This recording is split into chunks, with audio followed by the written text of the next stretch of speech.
this is Gloria, your life coach. Welcome to another episode of Life's a Shuffle. Hi, this is Ron Johnson, your life coach, mentor coach, and definitely mindful coach. And welcome to another episode of Life's a Shuffle. Today we have a special guest because it's about Life's a Shuffle and shuffling different people and guests in really helps everybody out there. We have a wonderful guest, and she was part of IPEC, where Gloria and I took our life coaching school. We met, and I coached her as part of the program myself, and it was wonderful. I learned a lot of stuff from her, and she learned something from me. The wonderful Jodi Hallerman. Welcome to Life's a Shuffle. Ron, thanks, Gloria. I'm excited to be with you guys. Yeah, so kind of, we know a little bit, but kind of tell our guests about yourself, where you're from, kind of open it up. Okay, I will. Well, first of all, I got to tell you, I love the name Life's a Shuffle because that's kind of my mantra. I feel like that has been my life, as it is with most people. And it actually has kind of directed me in my own coaching practice, dealing with the types of things that people go through in life. So I actually was born and raised in Iowa. And I, at the age of 21, my senior year in college, decided I didn't want to be in Iowa anymore. So I took off and I moved to California. And I had some family out here that I stayed with. I went to work for their family business. Thought I would go back and finish my last semester of college. And you know what? I met my husband the day I moved to California. Um, didn't know he was going to be my husband, but we ended up getting married 2 years later, and I never left. And I have kind of, I guess I got lucky in one way in that I got into a career that I really, really loved without my college degree. And I worked my way up in business to a VP position. And I got to tell you, the one thing that always nagged at me was that I hadn't finished my college degree. So I got to a point in my career about 20 years in, I decided it was time to go back. I had a few family things happen, happened to lose both of my parents within a 2 year period of time. And boy, that makes you look inside, and think about what is important. So I stopped working. I went back to school, got my master's degree, finished my undergrad, got my master's at the same time. And I did all this while I was raising three kids. I had three daughters in 3.5 years, and it was a perfect time for me to be home with them. So I took that time while I was going to school to just be the volunteer mom, take my kids to and from their sports, get involved with school clubs and that kind of thing. And then, of course, they grow up and they start going off to college. And, you find yourself in a kind of position like, okay, I've been this stay-at-home mom now. So I go from a corporate executive to a stay-at-home mom and had to find something to do. So I started just kind of dabbling back in work, trying to figure out what I wanted to do. And I have to say, nothing really hit. There was nothing that I felt passionate about. And probably 7 or 8 years later, I finally decided one day it's time to find what you love doing. Life is short. And I was used to, kind of jumping around, but I just wanted to find what was home for me in a career. And so I don't know how I even stumbled upon life coaching, but it just really struck me in the heart and sounded like something that I wanted to do. So I went back to school and got my coaching certification and working on my accreditation right now. And, in the meantime, I've had many, many things happening. And I will say that having the coach perspective has enabled me to deal with a lot of these shuffles much better than I would have had I not had the support of people like you, my classmates, other coaches that are in my life. So it's been an interesting ride. People are always surprised when I say, "Oh yeah, I moved from Iowa." But it was that first step of like pushing myself out there, and it changed my life. And I think if I'd had the fear, I would never have done that. And who knows where I would be now. But yeah, so I guess that's kind of my life story in a little blip there. I became a grandmother, which I hate to even say that word. I don't feel old enough. But yeah, I just became a grandmother. I have another daughter getting ready to have a baby. And even those things are, that's a transition. I mean, it's something that you all of a sudden, it's like, okay, now who am I? hmm So I feel like, that's kind of, I think, what led me to coaching is just having all these different things that all of a sudden are thrown at you, and it's just different from the norm. Then we've had this year with the pandemic, and it's like, how do you deal with that? It makes people, I think, look at things differently. And I think people are making life changes during this pandemic that had would not have been prompted without that. So anyway, it's not a good thing. Pandemic's definitely not a good thing, but I do think that some positive things can come from that, and definitely have for me. So Wow. Congratulations, Jody, for being a grandma. You're gonna be the one that's gonna be spoiling the grandchildren. That's for sure. I could see that. oh yeah. I can see that too. You be the babysitter almost every weekend, right? Where the parents go out.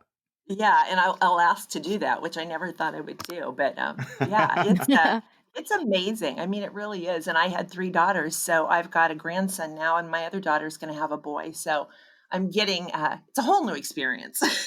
Is it a different experience and different feeling, nurturing and taking care of your kids rather than you with your grandchildren? Is there a different feeling? Oh gosh, yeah. And everybody says that. I remember, I have friends that have had grandkids for a while, and I remember them saying, "Oh, you just won't believe how different it is." And I was like, "Yeah, whatever." I mean, of course, I'm going to love them to death, but it's hard to imagine loving something more than your own children. And I certainly don't. But boy, it is a different attachment. There's something because you see your own child in that person, Mhm. and I just feel, I don't know, you look at it so differently. You look at it from outside, and there's nothing better than having a baby dropped off. He's happy and smiley. And the second he goes kind of crazy, mom's back to pick him up. So you don't have to, you just don't have the stress of it. So I think you're just a little bit more relaxed and can see things clearer. So yeah, it is very different. Very, very different. So that's kind of the joy that you've gotten out of this pandemic is that you spend time with your grandson, and when you see him or her, this is, gives you a lot of joy and smiling faces and all that good stuff. Yeah, it definitely does. It's like the one bright spot, we've laughed like 2020. Like it's just kind of a year you write off in the book, because what's Yeah. happened this year that's been worthwhile. And I keep saying like this is the one great, great thing. Like it kind of outweighs all the nasty stuff that's happened in 2020. Yeah. Having this little guy come around and just seeing his new life and just kind of watching it through his eyes, every single day, just seeing how he's just open to new things, and the world is just amazing to him, and we can take little Yeah. things for granted, so it's kind of cool to watch it through a kid's eyes. Well, it's been a shitty year, but aside from Yeah, it being a shitty year, you've yeah, had a wonderful blessing that came your way. And you know, I've called the kids, little ones, infants like that. They're like a stress reliever. yeah. They bring a different joy in your life, and I've heard that from a lot. Even with my mom, the kids are like their little ones are like their stress reliever, like a toy. Yeah. What I notice is when he's here, I rarely sit down. I mean, unless I'm really working, I'll be sitting at a desk and I get very focused, but I just don't sit down to just watch TV or to do nothing. And when he's here, I have to be on with him, and it pulls me away from all that stress. It pulls me away from what I'm thinking about for tomorrow and the next day. I just have to be in the moment. So that's a really great gift when he's here is it puts me in the moment with him. And I don't have the time to think about anything else. So it's kind of a nice distraction from all the chaos. And even though he can be a handful, he's 4 months old, so that's not without work. It's definitely sometimes kind of work, and it can be a little stressful, but it's a totally different kind that is actually more of a release. Yeah. When I heard earlier talking about how your grandson brings a lot of joy to your life, and it allows you to be present, right? Because you have to be. I mean, he's a kid, right? He's all over the place, Right. pretty much, right? If you think about that for a second, how could you put that in the rest of your life? Well, it's funny you asked that, Ron, because I actually have been so much more aware of that because I think you know, you, I don't know if it's my age or what, but having kids that are, in their late 20s, early 30s, I see the difference between from when they were young, like my grandson's age, all through childhood. They didn't have the distractions of cell phones and social media and all of those kinds of things. And I think I've gotten caught into all that stuff just because of the age of my kids. And I have to say, it really bothers me because I find that when you're with other people, it's so rare that those people are totally in tune to each other and they're not on a phone or they're not checking their texts or they're not looking at YouTube or Facebook. And it has made me realize, like, having that one-on-one time with him makes me realize, like, I want that with other people. I want to be able to sit down at a table with somebody and have a conversation without a phone ringing or without something else coming up to distract the person. So I have found myself trying to just be more present all over the place. So when I even go to my kids' houses, I've kind of started teasing them. It's like if they've got the phone, I'm like, can you put the phone down? Because I just want to be able to have that time one-on-one and to both be present for that moment. Because those moments flee, they're gone. And you just want to get the most out of each one of those. So that's that in having the little guy, Jack, his name is, it's kind of just changed my whole perspective and how I deal with people. How does that change you? Oh, I think it just makes me more calm, makes me a little more resilient because God knows this year has, like you said, it has been a shitty year. And I will share with you that a week before my grandson arrived, I had two dogs that they were like my children. I've had them for 11, 12 years. I may have talked about them to either of you guys. I don't I know. remember them. I They remember. were my life. I mean, literally, they were under my feet. They just were my companions. And I lost both of them in 2 days. Oh my Oh goodness. no. Completely unexpected. The first one we had to make the decision, and little did we know the other one had a problem. And I took her into the vet a couple days later, thinking she was just grieving from the other guy being gone, and found out she had a very large tumor. And the doctor basically said, "You need to put her down." So I lost two of them in 2 days. I had the baby a week later, and thank God because it helped me to get through that. Yeah. It definitely did. And even just going through that with him, I wanted to be focused and I wanted to be there for my kids. And I guess in some ways, I was kind of throwing myself into other things so I didn't have to think about it. The grieving definitely came later. But just in having this small child and realizing the impact that everything and everybody around him has on his development and who he becomes has just made me, I don't know, I just value every relationship in a much deeper way. And I think it's helped me to just kind of sit back, relax a little bit, not take things quite so serious. It just has made me calmer in a way.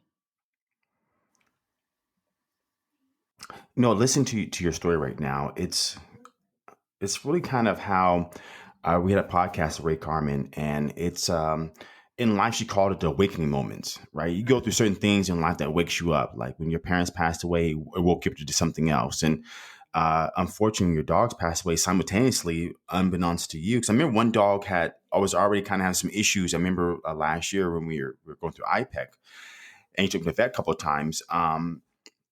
It's funny now, after your dog's passed away, your grandson is here, Jack is here. Now you say, wait a minute here, connection and communication and looking in someone's eyes, because most of the communication is nonverbal.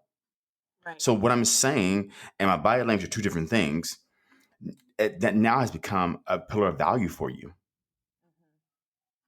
And that's so you had another awakening moment just right there. Unfortunately, you lost your two lovely pets, but now you realize, wait a minute here, while I'm here, I'm going to take these relationships and these things that are vital for me and make sure I hone those 100%. So when you go to your daughter's house, hey, what are you doing? You're on Instagram, put that phone down. You're on Facebook, put that phone down. This is our time.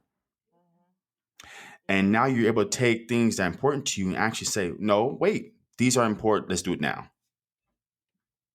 Yeah. And it's so funny because I mean, I look back now too, and of course you have retrospect. I look back at the dogs, and it's like I truly love them like my family. And they're dogs, and I'm a real pet person. So when I say that, I don't say that lightly. But they are dogs, right? They're pets. They're not human beings. And I had such connection with them because I spent so much time with them. And I will say, I kind of allowed myself to not so much be with people because when I we'd go out and I'd be like, oh, the dogs are home alone. I wanted to rush home. It was something that kind of was always on my mind, and it truly was a bit of a distraction for me. So what I learned is that if I do it again, I want a little bit healthier relationship Mhm. even with my pets Mhm. because they are pets and they come and they go, and I'll never forget them and I'll always love them. But I don't ever want to get that attached because the pain was beyond something I ever expected. And the reality is, I got this little grandson, and you know what? He's going to be around, God willing, the rest of my life. And Right. that's the kind of, and that relationship, you know, pets give back, but what I can see in his development are the things that I can help put out there for him, and trying to help make the world a better place for him. Those are the things that matter. So yeah, it really it just gives you a whole new perspective. Yeah. Growing up, I had how many? I had two dogs total when I was younger, and from what I've learned on that, I was told that, and it was a reminder to just remember they're just something borrowed. Hmm. This being lent to me for a reason. And that something that might have had happened to you, that having them had changed it in some way, and then losing them again had changed it in a different way, to where there was a lesson learned on either way. There was some lesson learned there, and then now you know how you look at things in life in a different perspective now. Yeah, absolutely. It's and those things seem, I don't they aren't trivial. They don't seem trivial, but when you look at the big scheme of life, they're the smaller things. They really Hmm. are. And it helps you in this year of just, craziness. I kept thinking, like, what else can happen this year? It's just been one thing after another. But if I step back and I look at every single thing that happened, I'm kind of at that point in my life where I can take what was the learning in that. Like, what did I get from that? I had these incredible pets that I loved to death. They gave me unconditional love. You know what, though? They're gone now, and I have to move on. And I did learn things from having them and going through that. So I have to go to the next step. And, now it's being the grandmother and trying to be the grandma that's there and, is giving to that Yeah. child and to my kids, helping them get through a difficult. I remember what it's like to raise babies, and boy, people work a lot harder now, I think, than what they did when I was that age, and they need all the help they can get. So I'm very happy to kind of transition into that role, and fortunately have a career now that allows me to pick where I pick and choose where I spend my time. Gloria just hit. I read I read this book every day called The Daily Stoic. So pretty much is Ryan Holiday, and I forgot the co-author, but him and somebody else. And what it is pretty much a daily text, where it talks about things in life. And I read something not today, but yesterday. And it's usually like a small paragraph, maybe 10 sentences or less, but very, very nice, but awakens a different part of you. So yeah, what I read yesterday was we own nothing in life, and that was the Uh-huh. title. And really, what he really went into in this chapter was, if you really think about it, you really own nothing. If you think about your mortgage, you don't own the house. You're basically got to pay the bank until you really own it. You really don't own the clothes on your back because you have to pay to get them. Right? You really don't own your car because you have to pay for insurance. You got to pay for repairs, and you got to pay for all this other stuff. Right? We could, if the car doesn't work well, you get rid of it. Right? Yeah. But what we do own is our connections, our happiness, our joy, because that comes from inside. Yeah. Yeah, And you're absolutely right. and that's the huge part that we really got to own, is we own those. Because not just borrowed time, but our life is borrowed as well too. We're not going to be around forever. I mean, just the reality is, some people may live to be 100, or may live to be 80, or who knows. But we're on borrowed time as well. So why waste time thinking about things we don't own? When we can really just build and establish better connections with people, learn while we grow, right? Because the idea you said earlier was the learning. So learn as we grow, so that we can become a better individual for not just ourselves, but people around us. And that's trivial for life. I was thinking about we did a podcast. One of them was called the podcast. One of the podcasts we did was love language, right? And what I'm seeing here, what I'm hearing is, Jodi, I can totally relate from you, and correct me if I'm wrong, but what I see is you value time and quality time with the people that you love, the people that matters the most to you. And, I can relate because that's how I truly am. And that's part of, that's my love language. And that's how I show love is time, quality time. Not so much on material things, giving gifts, but it's just giving you my time and showing you that, this is how I care, and how much I care about you, because I value my time with you. And I seen that's how that's what's happening here, is that you value your time with your loved ones.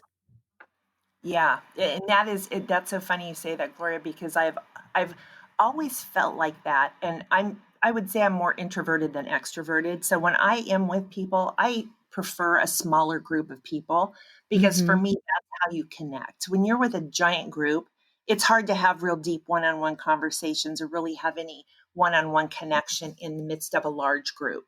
So I've always really enjoyed that, just being able to have, and not that you can't, because you absolutely can. There's ways to do it, but I Mm-hmm. do value so much just having that. Even when my kids are here, being able to just take one of them out and we go to lunch and be able to sit and talk for an hour just about them. That brings me so much more joy than trying to sit in the house full of 10 of us and trying to have a deep conversation with anybody. So, It's just you're more absolutely right. intimate, right? Yeah, yeah. So, Ron, you said something that, and this is, I don't mean to tell a sad story, but I want to tell this because I think there was something beautiful that came from it. So, I have a very, very good friend whose daughter I think Allie's like 34 years old, and she has four children. She had a 2-year old that a year ago was diagnosed with a very rare form of brain cancer. So, you think about Oh, age. wow. Okay, it's her youngest child. So she has three kids school age, trying to juggle taking care of this baby in the midst of a pandemic with kids trying to homeschool. And her family just jumped in and helped her. And what I guess where I'm going with this is that this is a family that has just incredibly deep faith. And I mean, they're very, very devout Catholics. And I remember talking to Allie right after her baby was diagnosed. And she looked at me and she said, she goes, I've had to really think about this. And she goes, and I'm not saying this is going to be an easy thing. She goes, but I realize that there's no guarantees in life. And she goes, I was given this beautiful child. And if God wants her back, then I need to give her back, and she'll Yeah. always be a part of me. And I was blown away at her ability to accept that. I think so many of us fight it. And, not that if she didn't have the kind of faith she has, she would never, I don't think, been able to feel this way. But I watched over the past year how they jumped in, and I mean, they did everything they could, every kind of treatment. And they got to a point where she actually had some miracles happen throughout the year where they thought she was going to conquer this. And unfortunately, she passed away 2 days before Thanksgiving, which was her 2-year-old birthday. And watching how this family has dealt with that has been amazing. And it has taught me so, so much. Again, about the value of life and how we don't know how much of that we have. Mhm. I mean, Mhm. God, you hope you have a long one and a good one. But here was a child that was here less than 2 years. And I can't even tell you the impact that that baby had on everybody within this community. And, and so I'm not going to say something good came out of it. It's a horrible, horrible thing to happen. But the way it brought people together and the way it made people look at life a little differently and value the people around them and love the people around them. Sadly, we need those reminders once in a while, Right. but it just, when you said that, like, we don't know what we've got in life. There's no guarantees. And so it's up to us to choose to make the very best of even the worst situation. Hmm. It certainly So, is. yeah, and you said sadly sometimes we do need reminders, and not only that we need reminders. Sometimes I guess it also depends on your beliefs, right? So I know I'm Catholic also, and I have learned that, you know, like what Ron was saying, is everything in life is not permanent. We're here not permanently either. We're here temporarily. And sometimes it takes for someone that you really matter, that matters a lot to you, to go until you realize and you wake up. Mhm. Yeah. Yeah. And you think, like, okay, what's the point? This little 2-year-old didn't even have a life. But I have to tell you, from a doctor's perspective, I have a friend who works in a child's cancer clinic. And she told me, she goes, Jody, children that age don't know different. So they don't have a life to reflect on to know what they're missing out on. And that little girl had the most loved last year. I mean, the way her family, her siblings, everybody, she was a happy little kid. And so was her life a waste? No, because she impacted so many people. And she's And become that angel that's going to absolutely. be watching over everybody. Yeah. Yeah. So, horrible story. I didn't mean to share that as a downer. I actually think No, it's a no. beautiful testament to just what, I guess, attitude, faith for the. Yeah, I'm Catholic as well, so it was easy for me to relate to that level of faith they had. But I think for a lot of people, they don't, and so that's kind of hard to even understand how a mother could say, "If God wants my child." Yeah. But I think it's a testament to how we all have that choice and how we look at something and can take something that is horrendous and try to find something in it that's positive and good.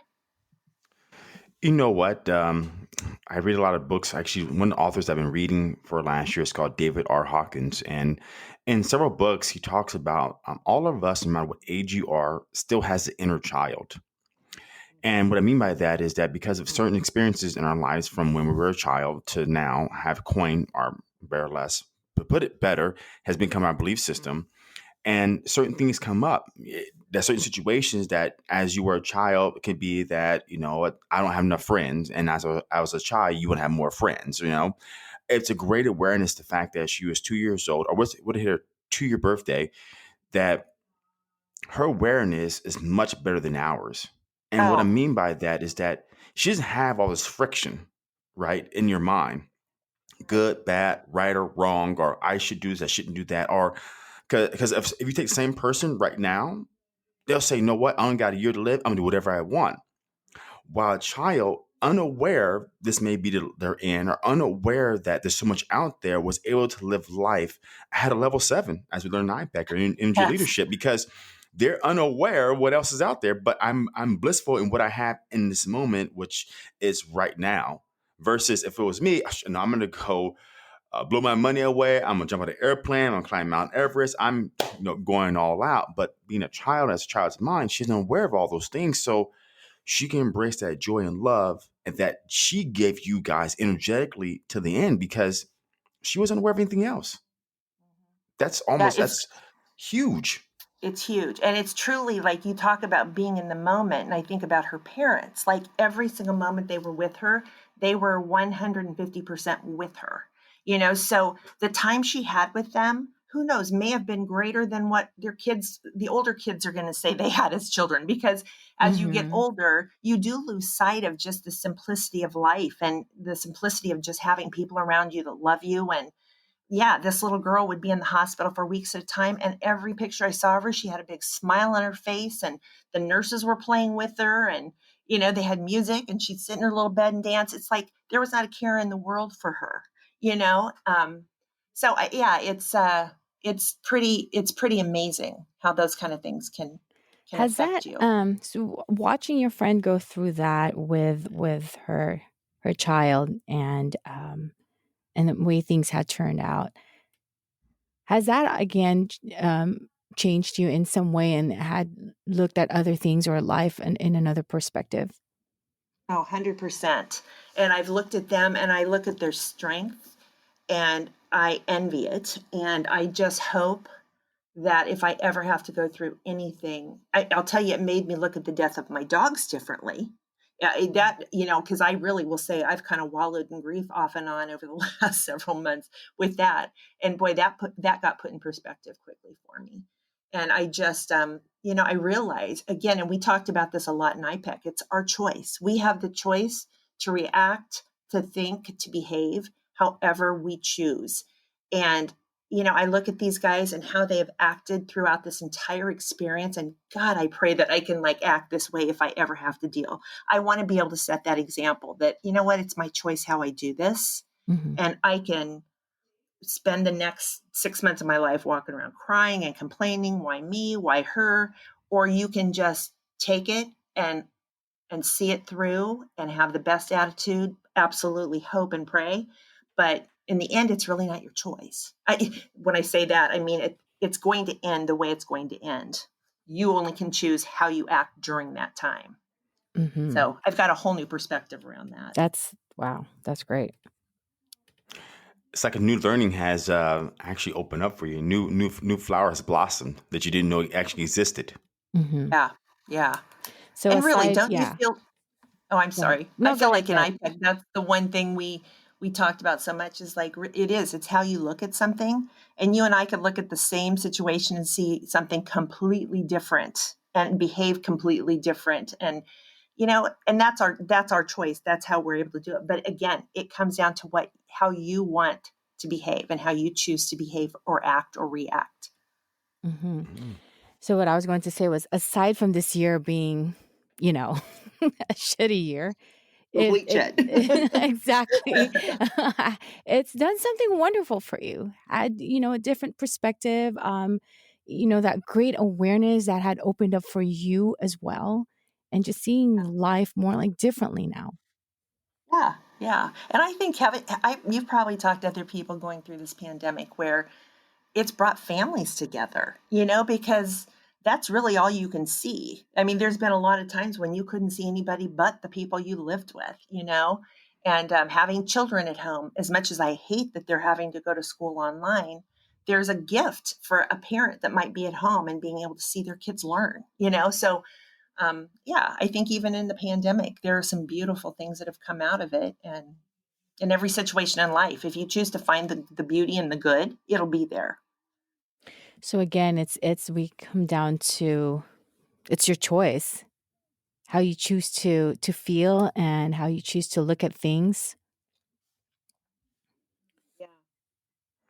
And don't you find when you look at something in a positive way, like I was thinking about this gal and looking at the death of her child, the way she looked at it, and you could be another person that would be the why me? Why would God do this to me? And what does that do for you in the end?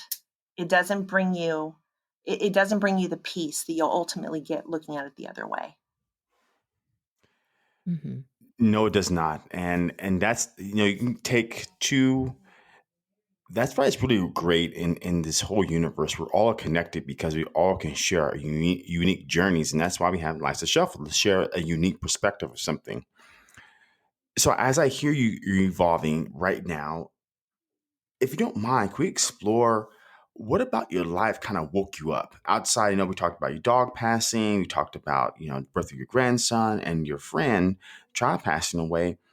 Is there any one event that can really describe your life? I wouldn't say it's one event.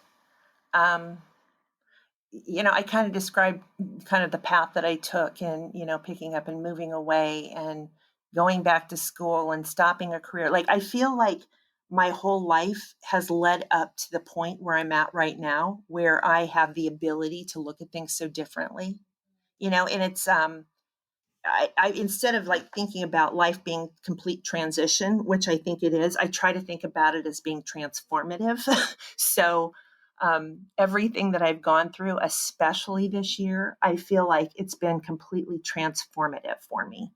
Where I started at the beginning of the year and then having to experience each one of these little things throughout the year, I'm surprised. I feel like I have my frustrations around everything with pandemic. I absolutely do. I'm not going to sit here and act like it doesn't bother me. Um, but I am able to cope with it much better. And I think it's because everything that's happened, of all things, I think I've transformed myself into somebody that can not immediately look at the bad, try to find the positive first. And I think that's just kind of made me who I am. So you're embracing everything that's happened so far, embracing the life, embracing the joy, embracing everything that you've been always. I guess would you say that you do you think you have found your purpose yet? Oh, do we ever find our purpose? I don't know. I mean, I feel like right now my purpose is to just try to make the world a better place. I feel like everything is just so out of control. I think a lot of people are feeling that loss of control around anything. And when we lose control of even being able to say, I'm going to go to a movie or I'm going to go grocery shopping, you feel like you've lost control, Hmm. and I feel like I've kind of, I don't know. I don't think I'm answering your question there, but it's just been such a different year. Well, the question was not really meant for me; it's meant for you because you just said right now. I asked, "Have you ever found? Do you know what your purpose is?" You said, "Well, I don't know. Do we really find our purpose?" Then you talked about things that actually made you happy. Yeah. Yeah, and I just think in searching, like, and it's, I guess, because this year to me has been so challenging, I will say I have had moment to moment, like, what's my purpose? I have no idea. And I think that's just life. We all go through that. Anybody that's Hmm. got their purpose figured out day to day, lucky them. I mean, I just think and I don't think life is meant for you to find your one purpose, because I don't think anybody has one purpose. So, I'd love to say I got it all figured out. All I know from day to day, and especially what this year's done to me, is make me realize that my purpose is right now to do everything I can to just make this world a better place, to be a great role model for people, to be a source of joy versus a source of bringing people down, just trying to keep a great attitude. um, I'm sure I have a much greater purpose than that, but I'll find it. I think right now, I just want to, my whole purpose is just to try to make things more joyful and Hmm. better for my grandson, honestly. And just living life and just continue to live life. Yeah. Um, so now that you've evolved through this past several months or this year, and just having a different perspective and seeing things a little differently now, would you say, or do you believe that you're living intentionally? Yes, I do. And that is actually kind of my company motto is just intentional living. To really create the most abundance in your life. And I do think, and I will say, I look back at my whole life, and there were times of great intention, and there were times where I had no intention at all. And I was always happier when I was living intentionally. Um, so I absolutely feel like right now I'm at a point where I'm living a very intentional life. What came to mind right now? Have you heard the word transitory? I've heard it. Yeah. I don't know if I could use it in a sentence. Ron comes up with It- this deep, If deep this is a word. Like, test run, you got yeah, me. it sounds like it. But you already said it. You already got the answer. Earlier you said not one thing. I don't think people can really define their purpose in life, right? Because life is ever changing. So transitory really means not determined, and life is really not determined because you really can't say you have one defined purpose because people redefine themselves at any age. I mean, you hear it all the time that someone 50 years old decide, well, I've worked for worked at his full time career for 30 years and quit abruptly because they want to go help and be work for the church and help with charity. You hear it all the time, or you hear Yeah. people that they one day decide to do they didn't want the job anymore. They're making $1 million a year, but they decide I can't do this anymore. So life is really just not just transitory. It's not determined. So just because you do one defined thing for a period of time does not mean it's going to be your destination forever. And the Yeah. way to make life more pleasurable is realize we have to be malleable to everything in life. Like the situations you've been through here, the 2020, we all have been through, have actually woken us up to a different life we don't want. When I lived in California, it woke me into life I do not want. I could not live in California and deal with the fact that being overcrowded, that no one actually communicates to you anymore unless you're part of a group or you're on social media. Um, I couldn't stand with the noise. Living in Bellingham, Washington, there's really no noise. We don't have street lights out here, at least the community I live in. It's no street lights. So actually, when it's dark, it's pitch black dark, and I can actually look up on my porch and see the stars.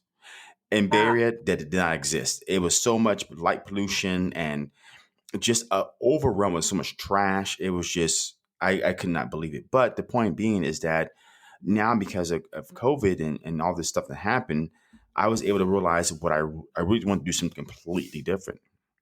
And that's why come back to my word transitory. It's not really your life is not really determined. Just because you do one thing does not mean you can't do something else or that you can't learn from it or you can't be better or do better. Like you went to IPAC, you're taking your certification and all this other great stuff and you passed. Doesn't mean you may not doesn't mean that you have to be a coach. You may be a great counselor. You may be a great consultant. You may be just a great person getting your community together for the people, but it helped you get to where you are today. Yeah. It Well, and I certainly think it opened just up does. other stuff for you. Yeah, definitely. And I think when you live with intention, how do I can can have some intentions towards something, and when I get there, I'm like, you know what, this isn't really what I wanted, and that doesn't mean so I can just make a shift, and I think so many people live with this fear of like making this wrong decision, so they want something but they're afraid to commit. And I have learned, if there's something I think I want, man, I go for it, and I really intentionally go for it. And if I find out it's not really the best thing for me or wasn't what I wanted, that's okay. You shift, you just go a different direction, and you set an intention for something else. And a lot of people, I think, don't understand that they have the power to do that. I see this with a lot of young people. I do a lot of career coaching, and people are terrified, about taking a job. And I have to remind them, nothing is for life. You can take that job, and if it doesn't work out, nobody says you have to stay there. You can, decide what else you want to try and make another move. I mean, that's what life's all about. And you learn from every single one of those things. And that's why we call life's a shuffle. Yeah. I never heard that. Some people are afraid of taking a job. Yeah. Yeah. And Ron, it's funny because I've even found this with my own kids, when a job offer comes up and maybe they're interviewing for a couple different jobs and something comes up and it's like, oh, I don't know if this is exactly what I want. Well, it might not be exactly what you want. I mean, how many of us in our 20s and 30s found the job of our lifetime, that this is Mhm. exactly what I want. And I wouldn't have passed on a job. I would have taken it. And even back in those days, you took a job and you stayed there for a while. That's not the expectation anymore. So I always try to tell people there is nothing wrong with taking a job. And if you get in there and you give it a little time, you can't make that decision 3 months. Give it some time. And if you find that it is absolutely not what you were looking for, you don't have to stay there forever. Make an intention to move on and figure out something else. But yeah, there are people that are just afraid. And I don't know if it's afraid of letting themselves down, afraid of letting a company down by not having it work out. I'm not really sure what it is that holds people up, but yeah, there are people that just are afraid to commit because they're afraid it means forever. It's a mixture of a lot of stuff. So I'm talking from experience because when I had gone through a change of career from being an independent recruiter to now being a PE teacher and volleyball coach. That was a big change for me. I was one of them that I was afraid to take this job and this opportunity because it could be that we don't know if we can do the job or if we're the right person for it. For me, I wasn't sure that I could do it and that I could work with the kids and that the job was for me because, you know, in the past, I only know working in corporate. I wasn't sure if I could, coach volleyball. But, and I agree with Jody. Give it a chance, 2 3 months, and see if it really is for you. But when I took this job and I took the opportunity and I took a chance, before saying yes to it, it took me months. I went back and forth talking to myself about it. Okay, I've talked to other people about it. And the thing, and I have seen, and people tell me, well, my friends, this is the right job for you. It's you. It's really you. But I have had those talks to myself. I went back and forth. Is it really me? I don't think I could do it. I don't know if I can perform well enough and, for the school or the company. So it's a lot of mixtures of things that goes in a lot of people's head, whether it's a good job for them or not. And it could be a really good opportunity, but it's all those negative that comes up for them. And the self Yeah. doubt, It's that I little would, voice, right? yes, It's yes. that. That is, and I would say it's self-doubt. A lot of it has something to do with self-doubt. And so going back to that is, I took the chance. I said, fine, I'll try this. I gave it 2 3 months and I fell in love with it. So those are the things that you'll never really know if it really is the right one for you or not, unless you really try. Yeah.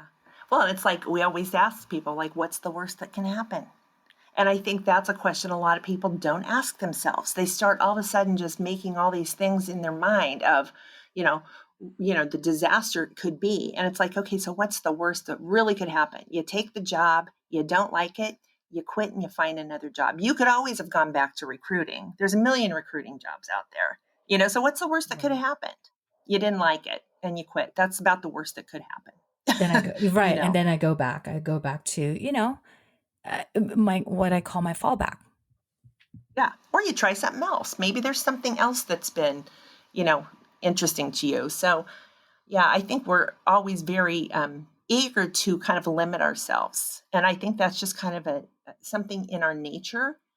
Not everybody, but it's easier to do the things you know.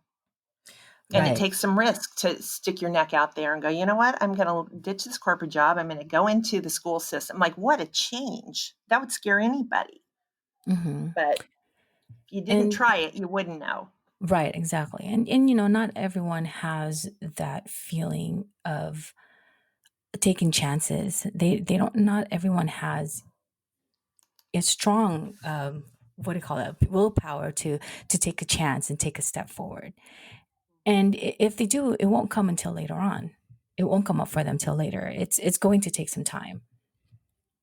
I'm glad you're doing this. So, Jody, I have a question for you. Now that you've had this different perspective in life after what's been going through what we call BS now this past year. Yeah. The 2020's BS. Now that 2020 year BS.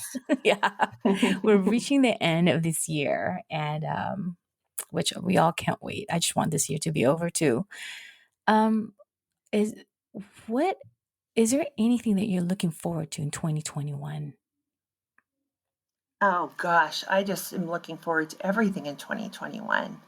I'm gonna have another baby in January. I'm not having it, obviously, my daughter is. That's very exciting. And even with this pandemic, because it certainly looks like it's not going anywhere, and everything we hear, it sounds like we may be masked up for the next 6 months, maybe longer, who knows. The thing that I look at differently now is we know what this is all about. We know what it's like. We are becoming more accustomed to it. That scares me a little bit in that we're getting way too used to it because I don't think there's anything healthy about looking at people with eyes only. You don't even know what people look like anymore. Yeah. But we know what we're getting with it. So even looking at 2021, okay, pandemic's still going to be around. I think I have a little bit more open heart to it because I just know what we're getting into. We know what we're going into. Going into 2020, who had any idea? Every single thing every day was like, "Oh my god, now we have to do that." Like, you know, Yeah. as you saw what happened and like like what happened from the impact of the pandemic and the deaths and all that. I mean, I feel like we lived so many days in just not knowing and like fear. And I don't feel that going into 2021. So even if it's still there, I feel very poised to overcome all those fears and to just go with it and to continue living my life. And I think, I said earlier, I just kind of put everything on hold this year. And that was my choice to do that. I don't want to do that in 2021. I want to hit the ground running in 2021 and just see what can happen. So I'm very excited to start a new year and Great. see my Yeah. family grow. Yeah. So, So that's kind of like the title of our summit that we're having in December this month, what we call a breakthrough without breaking you. And then you're hitting 2021, hit the new year with a bang. yeah, yeah. That's what we're doing because the biggest thing is that some people don't have the great insight you have, Jody, or they don't have that perspective. Like, hey, you know what? I'm just going to make it happen. A lot of people are just really stuck. They're like, okay, I don't know what to do. I'm overwhelmed. And when you get overwhelmed, your lack of your energy to do anything or do anything to change, it's non-existent. But we did the virtual summit because we feel it's vital. And for those who are going to be our guest speakers, that's vital for us to come together. It's vital for us to have, I would call them nuggets. So you may not get a whole different perspective change in 1 hour, but you may get a nugget or a seed that's planted that can manifest in something different for you. So that's why we're doing a virtual summit every day up until Christmas Eve, which is 21, Monday. 22, 23. Yep. So we're doing Monday, Tuesday, Wednesday. It's going to be 6 to 7 p.m. Monday. Tuesday is going to be 5 p.m. to 6 p.m. And then obviously 23rd, 4 p.m. to 5 p.m. Each day is going to have a special guest. And Gloria has been doing marvelous for the meditation. And she's going to be meditating at least 2 of those 3 days. And each day is going to be how to release stress and how to vision 2021. Get your mind in action because, to change or to create something new, the way you create something new is through action. If you want to create a new plan for yourself, it's through action. You can't sit there on your chair and be like, okay, well, I want to do this and look outside the window and hope it just drops out of the sky and lands in your lap. You got to create action. Even if it's a small inch, that inch can turn into 2 inches, 3 inches, 4 inches before you know you're running. And that's how perspective time that. So we're doing our virtual summit next month, but every month, because we don't know how 2021 is going to look like, we've been doing virtual summits, our virtual seminars, because we got to create a collective where people can come, feel secure, feel embraced, and where they have hope. Hmm. Sounds awesome. I think it sounds really exciting. Yeah. So as we get to the end of our podcast, thanks for sharing everything with us, Jody, and catching up. I'm so happy that I was able to meet in person through all three mods. I wish we had more. I have no idea how the students are doing IPEC right now because I think 100% everything's virtual now. So, and if you're aware too, IPEC did get brought up by another company recently, maybe 3 weeks ago. I don't recall the name of the Wow. company, but they got, I guess, merged with our I think brought out. So I'm kind of curious to see how that kind of manifests from there. But going into 2021, and I've always say this: you don't have to wait 2021 to make a change. You always make a change now. What is one thing you would say to our audience to get them empowered to make a difference in their own personal life? You know what? I think the biggest thing is trusting yourself. Um, and I think people have to learn to do that. Some people have great confidence in their decision making and just themselves in general, and a lot of people just don't. And I think it holds you up. And whatever you have to do to be able to gain that trust in yourself, nobody knows you better than you do. So you have to trust and trust that you're going to make mistakes and it's okay. So I would say that's the biggest thing for me is just listening to your own voice and trusting yourself. And Gloria, when you were just talking about meditating, that Hmm. is one thing that I need to do better. And I would, for next year, it makes such a difference. And I will say that is an area that I've had a hard time getting myself really committed to.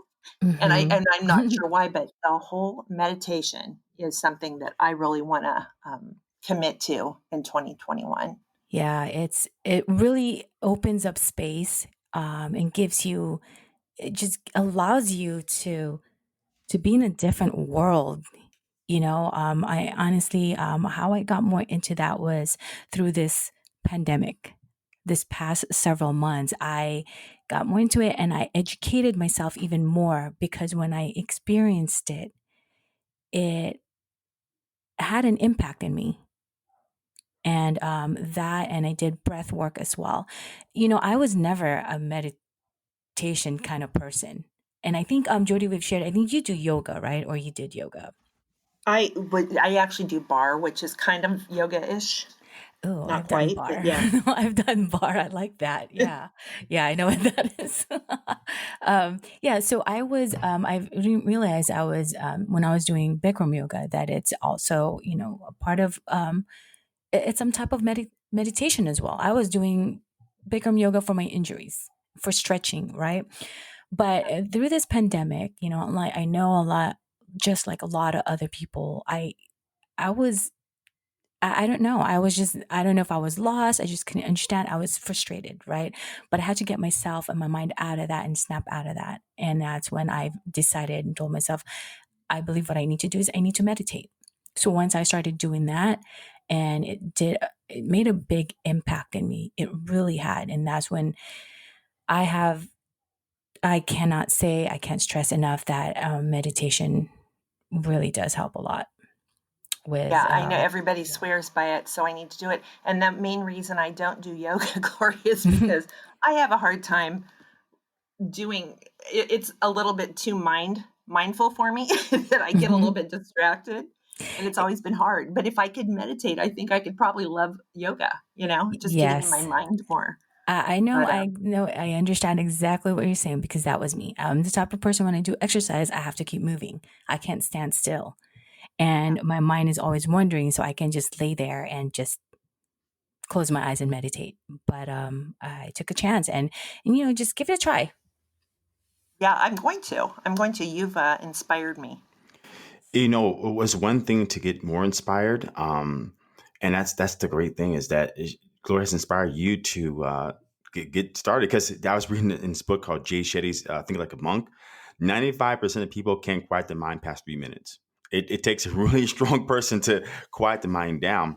And I was going to add in there. So on our virtual seminar, 21st on Monday, we have a special guest named Ray Carmen is going to join our seminar and discuss breath work. So there may be something from there that you can learn, techniques or tools to relax your mind. Because that's the main thing is control, listen to your breathing Hmm. and be able to control your thoughts, right? Because usually when your breathing speeds up, your thoughts speed up, right? And then it Yeah. creates a lot of different things. So she's hosting that because the difference is that if you can control your breathing, you can control your heart rate, and everything slows down for you. You can make better decisions logically, not just full of emotion. Yeah. Yeah, I love that. Boy, if I could, keep my mind on one thing for 3 minutes, I'd feel like I won the lottery. I think maybe, if I can keep my mind on something for 2 minutes, I'm doing well. But yeah, that will be my goal is to be able to do that for 3 minutes. Be like the average. And you know, 3 minutes is a long time if you're just sitting still. It It is. really It is. really is. Yeah. Trust me, I've done Yeah. it. Yeah. Yeah, it So, is. Jody, it was a pleasure having you as a guest on Life's a Shuffle podcast. It was amazing catching up again, hearing your story. And I hope for 2021, you hit the ball out of the park like Mark McGuire back in those early 90s, hitting his home runs. Same Without yourself. steroids. Yeah, without steroids, just hit the ball at the park, of course. So for our guests out there, for our audience, thank you for listening to another Life's a Shuffle podcast. And this is Ronald Johnson, life and leadership coach. And Jody, thanks for joining us again today and just sharing your story. And again, congratulations and good luck with the grandchildren. And again, this is Gloria, your life coach. Thank you again for listening to another episode of Life's a Shuffle.